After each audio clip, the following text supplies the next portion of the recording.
you have fire in your gut? Okay, we're here for a reason to win games. So if you didn't have that fire in your gut, you better light the fire pretty fast. And welcome back to another episode of the Shaving Points podcast. Today, it is actually just me on it. Jay, unfortunately, got called out for work, but I wanted to make sure we gave you guys a good, longer form podcast this week to talk through. So here we are. I believe I actually messed up the title on this to say week 9 and college week 10. It's NFL week 10 and college football week 11. I'll get that edited in here. But let's talk some football, guys. So, jumping in on this thing, we're going to start off with Thursday night, Bengals versus Ravens. We've got the Bengals as 6.5 point dogs here. Baltimore 6.5 point favorites. Total of 52.5.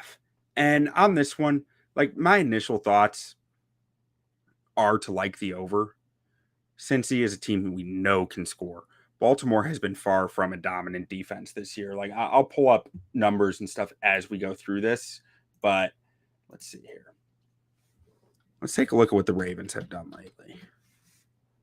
So the Ravens have been, they're 6-3, but you know, they gave up 29 points to the Browns, gave up 31 to the Bucks, 23 to the Commanders, 38 to the Bengals last time they played. 6.5 does feel a little rich here. This one is in Baltimore rather than Cincy like the last time they played, but they scored 79 points the last time they played. So for this to be 52.5 does feel like that's a bet you can take. I'm a little weary because it's Thursday night. Thursday night games tend to be a little lower scoring, I think. I think that can kind of work both ways, though. Like, sometimes the defense is a little rustier on Thursday night. Sometimes the offense is sometimes the offense is rustier. It kind of, I don't know. It can go both ways. But ultimately, I'm not taking this one. I believe Jay actually took the over in this one. But myself, I'm sticking with avoiding this one just because of the Thursday night aspect. But you could talk me into the over. Like, the opportunities there, I think there's plenty of opportunity for it to go over with the way both these defenses have played. I mean, the Bengals defense, I feel like they're going to give up points, right? But so moving on, let's talk about the Giants and the Panthers. And also, by the way, this is our NFL model that I have up here on the screen. So in that first game, I have five different NFL models, and average here. The spread total in this column is just the average of the 5 models. 3 of my 5 models like the Bengals, 2 of the 5 like the Ravens, and then only one of them likes the over. It's one of the reasons I'm not actually taking the over in this one, because the model doesn't love the over, it just likes it a little bit. But moving on to Giants Panthers, this one is in Germany. Makes it a little bit different, a little bit tougher to judge, I think, from the travel aspect. Historically, the favorite does do well in the overseas games. Model likes the Giants here quite a bit. 4 of the 5 models that I have here outlining it prefer the Giants -5.5 here. And every model likes the over. So over 41.5, maybe you like it. I look at this and see the projected totals are 42, 41.7, 42.2, 42.6. That's a thin margin. And that's one of the reasons I'm not taking the over in this, because the projections are kind of going against it. Giants have been frisky this year. I think that Carolina's defense might be the worst in the NFL. So I do like Giants points in this. I also think Carolina's O-line is built to handle the Giants. Like, I don't think anyone's handling Dexter Lawrence, to be clear. But the Panthers O-line, they have some mass, they have some talent. I think they're the type of team that might be able to do a little bit in the run game against the Giants and be able to kind of get some looks for Bryce Young off of that.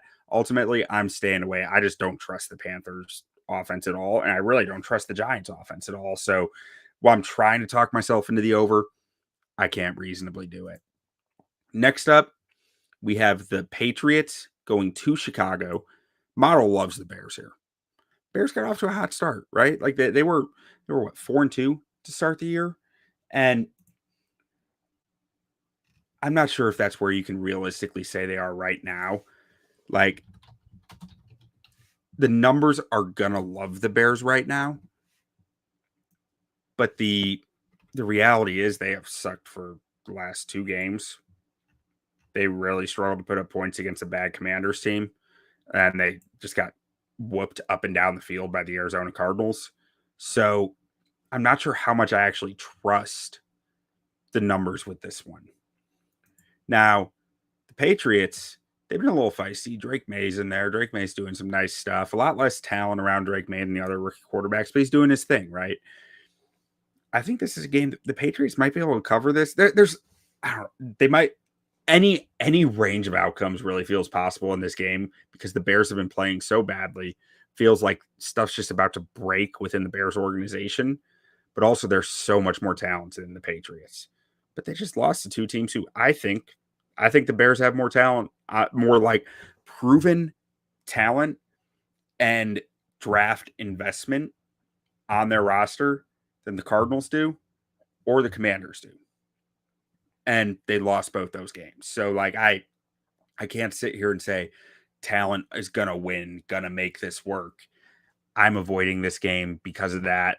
Like both these teams are kind of wild cards in this moment right now. I don't mean wild card playoff spot. I just mean they are wild cards from the aspect of what the hell are they? I can't reasonably follow the model on the Bears there. I do kind of like the over at 38.5 because I do think one, there's a chance that the Bears offense, specifically their skill position players, is hearing so much shit about themselves, about their effort, about them not playing well, not playing hard, that they come out and have a really good game. 2, I think there's a chance that the Bears defense completely breaks on Matt Eberflus. They completely just bomb on him and say, sorry, guy, you're not our coach. Like we don't, it feels like that is not far away from happening within the Bears organization. So that means Patriots will have the chance to put up points. Even if the offense doesn't reciprocate that for the Bears, I think if you can trust Caleb Williams to put up about 14 points, the over 38.5 might be a good bet. So I think I have a lean on that one. I can't actually take it just because as a Bears fan, like I just, I don't know. It just feels like painful to bet them right now. I'm staying away, but I do think there is something to the over 38.5 there. I don't love it though either. Now moving into Bills Colts here. This is one that I did bet. So the first 3 games here, I'm sitting here, I'm telling you my thoughts, I'm telling you stuff on it, but I didn't actually bet it. This one I am betting. I've got 5 bets for you guys this week, but over 46.5 is a play that I really like this week. And the model doesn't even like this one that much, right? Like we have one of the models says 46.5, and it says 44.9, 46.9, and 46.1. I look at this game, I see an Indianapolis Colts team who their secondary is not good. Like they've done a decent job the last few weeks of actually limiting offenses, but I still don't believe in their secondary. Like they limited the Vikings to 21. I think the Vikings shoot themselves in the foot a fair amount on offense. They limited the Texans to 23. I think we've seen the last 3 weeks the Texans offense has been kind of a rough patch. They held the Dolphins to 10. That was before Tua came back. Held the Titans to 17. The Titans don't score a point. Like their offense is utterly broken right now because they have no quarterback worth playing. Before that, you see the Jaguars scored 37. Pittsburgh scored 24. Bears only scored 16, but I mean, they had well over 395 yards, 332 passing yards, net passing yards after taking out. Like, I do not think very highly of the Colts secondary, and I think that the Bills will be able to put up points on them. So then I'm sitting there going, well, can Indy put up points on Buffalo? And I think they can. I really do. Because I'm sitting here thinking Sean McDermott's defense is pretty simple, pretty basic. It's all about, playing fast to the football. And it's not as much about scheming and design and scheming and confusion and chaos as much as some other defenses. To me, that's the type of defense that Joe Flacco can really excel against because he's seen it all. He knows exactly how to beat what he sees. If there's not a lot changing from pre-snap to post-snap, I think he's going to be able to move the football, and I think Indy will be able to put up points. So give me the over 46.5 in that Buffalo Bills-Indianapolis Colts game. Next up here, we have the Minnesota Vikings going to Jacksonville, going to play down in that Florida heat right now. Minnesota's 4.5-point favorites, total of 47.5. The model loves Minnesota here, right? Like the model by DVOA thinks they should be 17-point favorites. By EPA thinks they should be 9-point favorites. By a few of these others, 10 points, 7 points, 8 points. They're only 4.5. They're only 4.5 because Minnesota's been coming down to earth a little. They're still winning football games, but they're not doing it in the convincing fashion they were early in the year. Like it feels like they're getting by now after early in the year when they were like impressively winning these football games, like 28-6 and 23-17 against the 49ers team and 34-7 against the Houston Texans. Like they were winning convincingly, but after that, like each of these get a little less convincing. 31-29 against the Packers, 23-17 against the Jets, lose 29-31 to the Lions, and then only putting up 20 points on the Rams. Rams team who's given up a lot of yards and a lot of points this year. And only 21 against the Colts, who, as I was just saying, I don't think very highly of their secondary. I think this offense is starting to become a bit of a bigger question mark than it was early in the year. And I think that's something that's going to allow Jacksonville to stay in the game. So I'm staying away from this game. I think the over 47.5 you could talk me into, but I don't love it. The model likes it a decent amount. Ultimately, I don't know what I'm getting with the Vikings right now. They keep winning games, but I don't think there's something that I want to rely on. And Jacksonville has not been a team I want to rely on all year. I think as long as you have Trevor Lawrence, you have a chance to be in a game in any given game. But he hasn't shown that a lot this year, so it's hard to believe in that. So I'm staying away from that one. Next up, we have the Broncos going to Kansas City. Kansas City are 8.5-point favorites, total of 41.5. And man, I don't like this one. Kansas City feels like every game has been a one-score game this year. But Denver's been really good at muddying things up. Their defense has been outstanding. They have a strong O-line. And playing games closer than anyone expected with Bo Nix at quarterback. So the model here actually likes Denver to cover the 8.5. And I think part of me really likes Denver to cover 8.5 because Kansas City hasn't looked like a team that's blowing the doors off many people, and especially not a team that fights like the Broncos do. So the Broncos fight. Like they have a lot of grit, a lot of will. They're coming for you. They want to beat you up. And I think this could be a bit of a drag them out game. It's a low total. Low total with a high point spread makes me like the dog quite a bit, actually. And especially when I feel like it's a team that fights. But I still can't take Bo Nix here. I just can't. As much as I want to take the Broncos, I just can't believe in Bo Nix against the Spags defense. So I'm staying away because I can't bet Kansas City minus 8.5 either. And I think both these defenses are good enough. I don't love the total. Part of me likes the total, but it's not something I have a lot of faith in. And I found when I'm betting, if I'm betting on things that I don't have a lot of faith in, I probably just shouldn't be betting. I usually end up losing those bets. Moving on, next one here, we have the Atlanta Falcons going to the New Orleans Saints. Saints are 3-point dogs, 3-point home dogs, total of 46.5. The model's really split on this one. I don't think it should be. Honestly, I'm kind of surprised it's this split on this one. It's probably factoring in that these two have played head-to-head and Atlanta only won by 2 earlier in the year. Atlanta's the far better team here. They just are.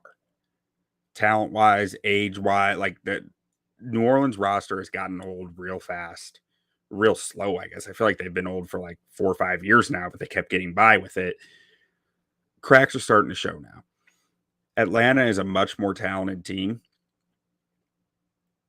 but New Orleans just fired their head coach. Teams a lot of times get a dead cat bounce from firing a head coach. The players come out a little more hyped up, a little more aggressive, and some key thing changes in their philosophy, and it creates kind of chaos for the opponent.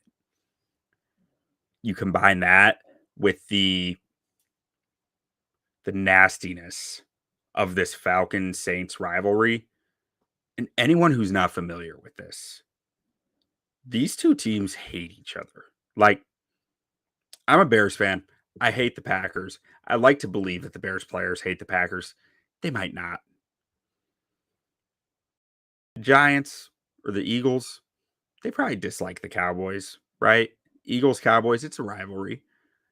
I don't think that the players truly hate each other in such a way, though, that it constantly shows on tape.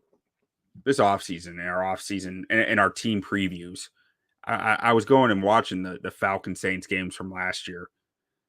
These two teams hate each other through and through. Their rosters do not like each other. They are giving a little extra, hit some low blows out there, some late hits. These guys are in for a fist fight with each other every time they play. And I expect that again, which means I think it's going to be a closer game than it should be. I think that reflects in the spread here of this only being 3 points because the talent differential is pretty notable. But when you have two teams in a pure dogfight, it tends to be a closer game. And that's what I think you're looking at here. The model kind of likes the over here. I can't bring myself to take it just because I don't trust New Orleans offense. Chris Olave is still out. Derek Carr's back, but I do see disaster potential for New Orleans. Like if they can't run the football early, like if they can't get in the right game script, we've seen this all year with the Saints, right? In games where they can get in the right game script that they want, where they can keep the ball on the ground, dominate time and possession, they can do good stuff. But in the games where that game script doesn't go perfectly for them, it starts to get ugly really fast because their O-line can't protect the quarterback. They're not very good in pass protection, and they just don't have many answers to make up for that. So ultimately, I'm staying away from this one. That's a lot of words to say I'm staying away, but I'm staying away from that one. And finally, another one that I'm betting. We have the Pittsburgh Steelers going to the Washington Football Commanders. Commanders are 3-point favorites, and I don't think they should be. Total of 45.5. I think you could sell me on the over on this, but I like the Steelers money line more than anything. I got it plus 126 earlier today. The model, it likes the Steelers a decent amount here. Doesn't adore them. Like it's not a consensus pick, but it's a strong pick. And it's leaning towards the under in this. I think I'd lean towards the over. But I look at this and I'm saying, the Commanders, their last few games, seems like there are some answers for them, their offense, right? The Bears held them to 18 points, and a lot of that, or I guess a quarter of that, pretty much 7 of those or 6 of those points were on a Hail Mary. Yeah, 18 points, 6 points on a Hail Mary. They struggled to punch the ball in the end zone. I mean, they had 481 yards, but they struggled to get touchdowns the whole time. So the Giants, they scored 27, pretty solid, but they still only beat the Giants by 27. Giants aren't that good of a football team this year. Steelers have been, for my money, the defense that I would want to face the least in the NFL this year. They're nasty. They're gritty. They make you feel it every time they hit you. They get after your quarterback constantly. And they have solid corners on the outside to man you up and play man defense and get after the quarterback. There aren't many defenses that I'm sitting here going like, that defense worries me more than the Pittsburgh Steelers. I think the Pittsburgh Steelers can pull some pages from what the Bears did against the Commanders to limit that offense even more. I think they're more capable of doing so because their defensive personnel, the players that they have at their disposal. I think the Commanders are going to struggle in this game. They might move the football on the ground a fair amount. They might get some chunk gains here and there. But from a pure passing consistency, I think Washington's going to struggle in this game. I think Tomlin's guys are going to give them hell. And I think the Steelers end up winning probably a close game because I don't trust the Steelers' offense that much. But I really don't trust the Commanders' defense either. They've given up a lot of points throughout the year. I mean, let's pull this back up.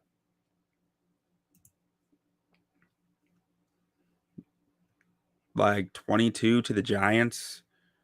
They only gave up 15 to the Bears, and they held the Panthers 7 before that. 30 to the Ravens.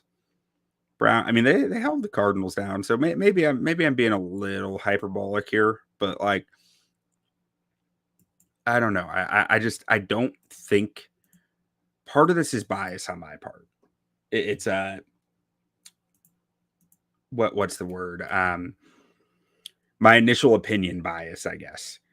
I thought the Commanders were going to be one of the worst teams in the NFL this year. I really did. I looked at that roster and I said, what are we doing here? What is there to actually like on this roster? And here, I can pull it up for you guys and we can go through it for a minute because I think that's worth doing. Because I still feel like this roster is outperforming its talent. Like we look at their lineup. Brandon Coleman, 3rd round rookie. I liked Coleman in the draft. I think I had a 2nd round grade on him. He's a good football player. Rookie offensive tackles usually aren't very good. 2nd, 3rd round rookie tackles are usually even worse. Nick Allegretti is a fine offensive lineman for the Chiefs. You know, he's fine. He's solid. He gets the job done. Same can be said about Tyler Biadasz. Gets the job done. So you got a rookie left tackle, guy who gets the job done, guy who gets the job done. I do like Sam Cosmi a lot. I think Sam Cosmi is a difference-making guard. And then Andrew Wiley, guy who just gets the job done. And this is something that's tough with O-line. So well-coached O-line with good scheme, you don't need difference makers, right? When these guys communicate well, when the scheme plays to their advantages and stuff is going right, they can be pretty good, which is average across the board. But it's a thin margin there. If communication isn't great, it goes from a good O-line to a bad O-line really quickly. And that's where I'm just explaining where my head was at coming into the season, why I was so low on the Commanders. That was a big part of it. I just did not think this average of an offensive line to possibly questionably below average on proven talent from a proven talent perspective could perform this well. Zach Ertz, he hasn't been that good. 59.8 PFF grade. I'm not sure if I'll get stats in here by clicking on this, but like it's taking a while to load anyways. But Zach Ertz is, he's fine. He's an aging vet. Okay to bring around a rookie quarterback to help him develop. But I don't know. There's nothing from him where I'm going, oh, they got Zach Ertz, right? Like that's a dude right there. Terry McLaurin, that's a dude.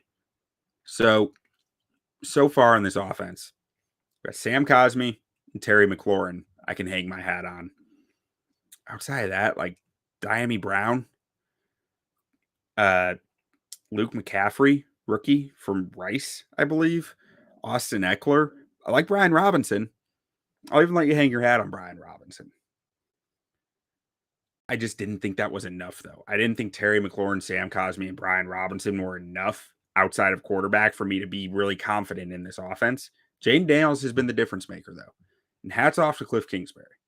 He's doing an outstanding job with this offense, but I do think they're in for some bumps in the road in the near future. When I look at this defense, I mean, they just traded for Marshawn Lattimore. I believe he's still recovering from injury. I'm not sure he'll be playing this week. I mean, fact check me on that. I don't think he'll be playing this week. But Benjamin St. Juste has been kind of a disappointment as a cornerback after being, a 3rd round pick. He's been fine for a 3rd round pick, but like that's an average starter at best in the NFL, borderline below average. If we could look at their nickel defense, because that's probably more representative. Mike Sainristil, rookie. I like Mikey Sainristil a lot. His tape was a lot of fun. But again, so you have below average at best corner in St. Just and Mikey Sainristil, who I liked, but he's a rookie. Rookies tend to struggle. And kudos, you gotta give it to their coaching staff. They're getting a hell of a lot out of Frankie Louvu, using him all over the formation. Defensive ends, Dorrance Armstrong and Dante Fowler. I mean, they're okay. Like, they're fine rotational guys. Quan Martin's been fine at safety. Jeremy Chinn's kind of a car wreck in the best and worst ways at times. Historically in the NFL, is the way I've seen him. Like, he's incredible sometimes, he's awful sometimes, but he's always instinctive and flying to the football, one way, good or bad. And then Bobby Wagner, I think, has been a big boost to this defense, bigger than I expected him to be. But Deron Payne, Bobby Wagner are probably the only two difference makers on this defense, assuming Lattimore's out. If Lattimore's healthy and playing this week, maybe that's three difference makers. Just not a lot of difference-making talent across this whole starting lineup for me to really believe in. But if I take a look at the Pittsburgh Steelers, I think it's a little different. I see Zach Frazier, rookie offensive lineman, but you can go back to find my draft takes on him. I thought he was the one rookie offensive lineman you could hang your hat on this year. Be like, that guy's good. He's already good. George Pickens, hang your hat on him. Najee Harris, he's good. If I'm giving you Brian Robinson, maybe I should give you Najee. I think that's close. I probably won't go that far. So on offense, you're seeing maybe two difference makers, but the difference is on defense here, going to nickel because that's more representative. Alex Highsmith, Cam Hayward, TJ Watt. I'll throw Joey Porter Jr. in there because I'm a big fan. Minka Fitzpatrick, even Deshaun Elliott is having a really nice year for them. That's 5 to 6 difference makers on this defense. Suddenly we're talking about the Commanders. I almost did it again. The Commanders having a total of 5 to 6 difference makers on their team. And the Steelers having 5 to 6 on their defense alone. And I want to throw Keanu Benton in there too. So now we're talking about 7 difference makers on that defense. Only 2 on the offense, but 8 or 9 versus 5 or 6. Like, I see a much more talented team in the Steelers. And I think that regression back to the mean is probably coming for Washington. Now, moving on to the Titans-Chargers after that long-winded. Excuse me, if that was a little too long, but I really wanted to get into that Pittsburgh-Washington game. But looking at the Titans against the Chargers, 7.5 point spread, 37.5 point total. Model likes the Chargers here, cover 7.5. Doesn't love it, but likes it. And it's probably a slight lean to the over 37.5. This game is, this might be one of the sicko games of the week, if I'm being frank. Like, I think I'm leaning towards the Chargers cover in this one just because I believe in their quarterback. I believe in their coaching staff more than I do Tennessee, because Tennessee just doesn't have a quarterback you can believe in, whether it's Levis or Rudolph. Rudolph. I believe Rudolph's starting, but I like Tennessee's defense, but I just don't know how they score points, how they can score points. And the Chargers they're just a well-coached team top to bottom with a good quarterback. So, and Justin Herbert questions aside, like, Herbert's doing well. He's not doing great, but he's doing well. And that's a hell of a lot more than the Titans can say. So I have a lean towards the Chargers minus 7.5, but I don't have a strong take on that game. Moving on to the Jets going to Arizona. 1.5 point favorites. Total of 46.5. Model likes the Cardinals here. I like the Cardinals here. I'm on Cardinals money line. I think the Jets are the more talented team here. The Jets are the worst coach team here. I think the Cardinals might be the best coach team in football, if I'm being honest. What they're getting out of their offensive and defensive talent is very impressive, dating back to last year. Now, on this podcast, we're always talking, don't sleep on the Arizona Cardinals. That's our team this year. Cardinals. Like, that's the thing. I'm not sleeping on the Cardinals this week. I slept on them last week for the first time all season, despite the podcast motto specifically saying, don't sleep on the Arizona Cardinals. I messed up. Shouldn't have slept on them. They whooped the Bears up and down the football field, despite being the less talented team, in my opinion. They took it to them all game and just beat them up all game long. Better coach team, more physical team. I think when you're talking about the Jets, you don't see a well-coached physical football team. It's exactly what I think the Cardinals are. I think that gives them a chance in any game, especially at home against a team who's flying all the way from New Jersey down to Arizona. Give me the Cardinals. Now, next up here, Philadelphia Eagles going to the Dallas Cowboys. Philly are 7-point favorites, total of 41.5. Model likes Philly all day. This is one of the model's consensus picks. Take Philadelphia is what the model says. Model also kind of likes the over. Model doesn't realize that Dak Prescott's hurt. This is like these numbers include Dak Prescott's presence on the Cowboys, and it still likes the Eagles. I think a lot of the Cowboys offense so far this year is Dak Prescott being a West Coast offense wizard. Like he's doing some good stuff pre-snap, getting the ball out, like getting it to playmakers, getting it to CeeDee Lamb at an extremely high clip because that's the playmaker they got, right? You work with what you got. They got CeeDee Lamb, they give him the football a ton. Take Dak out of the equation here. Philly's been playing some good ball, man. I think Philly's going to stomp Dallas this week. Unfortunately for you Cowboys fans out there, like I really do. And I'm not saying that just because I'm sitting in a basement in Philadelphia, a mile and a half from Lincoln Financial Field right now. Like I said before, I'm a Bears fan, but the talent deficit is pretty big. This year, the Cowboys needed CeeDee Lamb and Dak Prescott to make up for a lot within their offense because they lost a lot. It hasn't really happened. You take Dak Prescott out of that equation now, I don't think it's going to start happening against a Philly defense who's starting to really find their feet. A young Philly defense coordinated by Vic Fangio, who's starting to figure out their identity and what they do on the football field. I think Philly's going to have a nice day here. And I think Dallas's defense has been struggling. I think that locker room's hanging on by a thread. This coaching staff is out the door at the end of the year, most likely. And Philly's rolling right now. Next up, we have the Detroit Lions going to Houston. Detroit are 3.5-point favorites. Point total of 49.5. And this is an interesting game to me. Houston hasn't been good lately, right? Houston's been struggling. I'm not sure if Nico Collins is supposed to be back this week or not. There are some questions about whether he will be, or at least according to my fantasy lineup, there are questions that he might be back or he's being projected for points. I'm not sure how valid that is, but if Nico Collins comes back, that's a big deal. But the Texans, lost 13-21 to the Jets last week. Won 23-20 against the Colts. Lost 22-24 against Packers. This offense ain't been rolling lately. And then you take a look at who they're playing. You take a look at the Detroit Football Lions, who just beat the Packers at Lambeau by 10 points.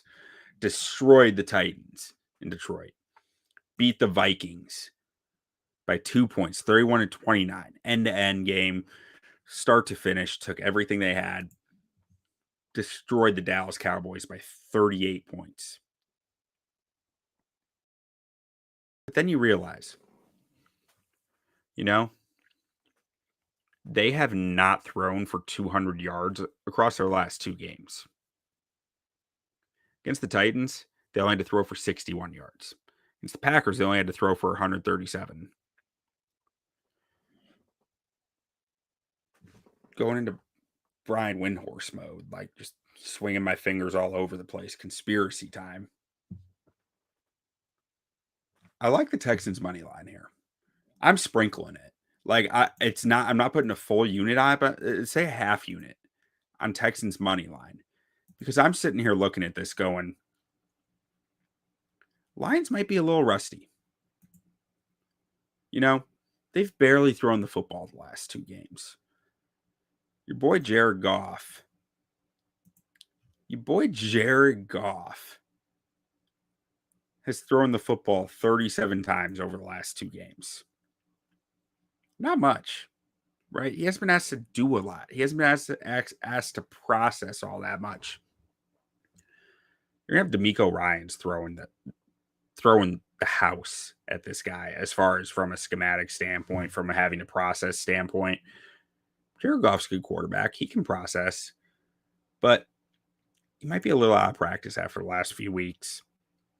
I think Houston is primed to pull an upset here. So Houston money line is one of the most interesting bets of the week this week to me in prime time.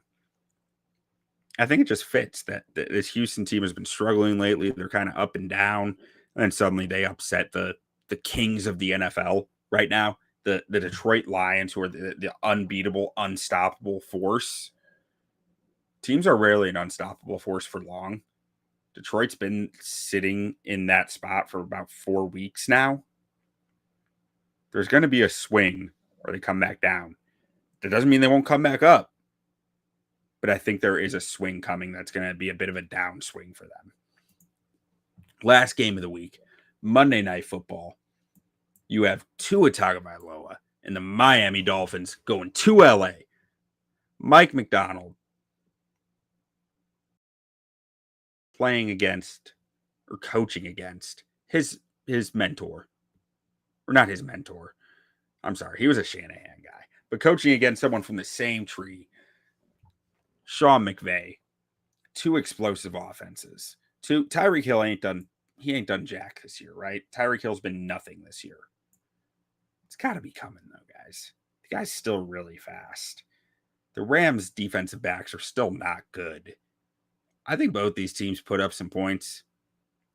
I'm not betting it. I do like the over a fair amount. The numbers don't at all. You got to realize the numbers, these aren't Tua's numbers. For the most part. These are numbers of Matt Stafford without Puka, without Cooper Kupp, and the Dolphins without Tua for half the year. I think this game can go over. I'll probably sprinkle a half unit. I included on a few teasers. I'm not sure which way this game's going to go, if I'm being honest. I think the Rams are playing some really good football right now. I think the Dolphins are desperate and have the talent to put up points against anybody. I think the Dolphins probably the better defense here, but they're also traveling across the country. It's an important consideration here, something I always like to consider in my bets. How far are they traveling? How many time zones did they jump? Instead of playing what to them would be like, I guess that's probably not as important on prime time.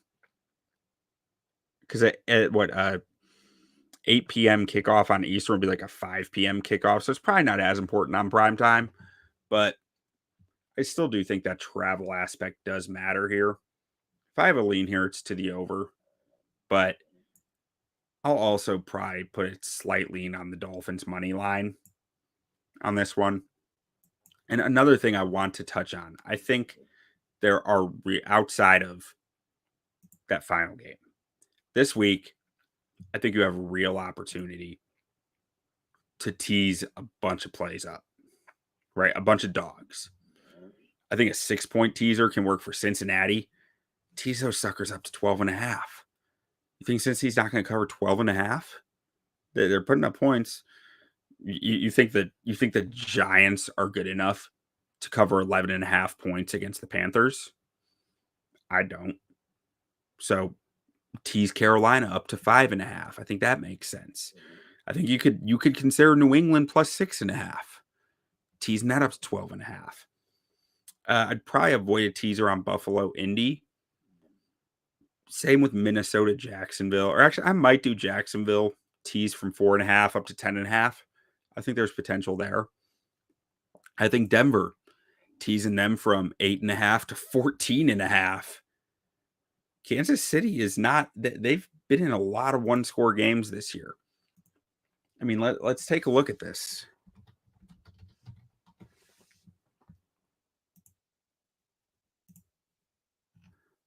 Like Kansas City beat the Bucks by 6, beat the Raiders by 7, beat the 49ers by 10, beat the Saints by 13. That's still they haven't covered 14.5 all year. And you can tease the Broncos up to 14.5, a number the Chiefs haven't covered all year. I think there's value in that. Atlanta, New Orleans, I'm going to avoid. Pittsburgh, I can tease Pittsburgh up to 9. If you want to do a 7-point teaser, you can go up to 10. I think you're starting to lose the odds on that one. If you're like, I'm primarily playing 2-team teasers, maybe the occasional 3-team if I feel good about it, but like mostly 2-team 6-point teasers. So I'd be Pittsburgh up to 9, get them over a touchdown. I think that makes sense. Get Philly down to money line. I can get behind that. Get Houston up to 10 or up to 9.5. Houston plus 9.5. I might even go up to 6.5 point teaser on that. Maybe I'd consider it to get them up to 10. I don't think they're going to lose by 10. And Miami, teasing Miami up to 8.5. I think there's a lot you can make sense of that. So I think it's a big teaser week, guys. I think there's some nice plays on dogs this week as well. But more than anything, I think it's a good week to get some teasers out there.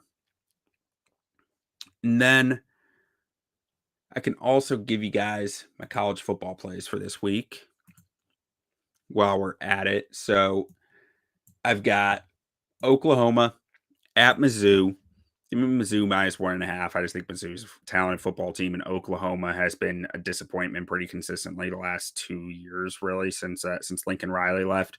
Colorado at Texas Tech in Lubbock, Texas, my alma mater. Give me the over 62.5. Colorado's been a high-powered offense. They have some extremely talented players between Travis Hunter and Shedeur Sanders. Texas Tech's they've hung with opponents, but they give up points in the process most of the year. I know they just held Iowa State down, but like all year they've been pretty consistently over 50 to 60 points. So over 62.5. I like that one a lot. Temple at Tulane. Tulane's a wagon. Tulane's been one of my favorite bets all year. I've just been like spamming them every week. Tulane minus 26.5. Temple's not good. Tulane is good. And Tulane's just been blowing the doors off people. So I'm just going to keep rocking Tulane. Michigan at Indiana. Give me Frank Cignetti and the Hoosiers minus 13.5. I think the Hoosiers need to keep kicking everyone's ass to get to where they want to in the playoff. I think they're just going to keep doing it. So Indiana minus 13.5. And then West Virginia going to Cincinnati. Give me the West Virginia money line at plus 164. I can't sit here and tell you that much about either of these football teams. I just don't think Cincinnati is very good. I don't think they've been very good since they're a playoff run like 2-3 years ago. I think West Virginia is a quality football program, and that coach there, Neil Brown, is like a cockroach. He just keeps finding ways to survive and keep doing the dang thing. And I think he keeps doing it. West Virginia money line, I don't care if they're on the road. They're not even going very far. West Virginia, Morgantown and Cincinnati aren't very far apart from each other. West Virginia money line at plus 164. I think that is a good play. And that's all I got for you guys. I hope you guys enjoyed the show. If you do, or if you did, please make sure to throw a subscribe down there for us. It means a lot to us to be able to get that, especially the subscribers. We want you guys coming back every week. We want to hear what you guys are saying, what you guys want to hear about. We're down for football discussion all year long, all the time. We're here to bring you guys bets. We're here to bring you guys just football talk and just guys being dudes. So thank you guys so much for joining me tonight, and have a great evening. Don't forget to not sleep on the Arizona Cardinals. Caw-caw. That's how we've won all year, team, right? Yes, you held them to 20 points, man. Yes, you gave us a chance at the end. I got 3 words for you. You like that? Yeah!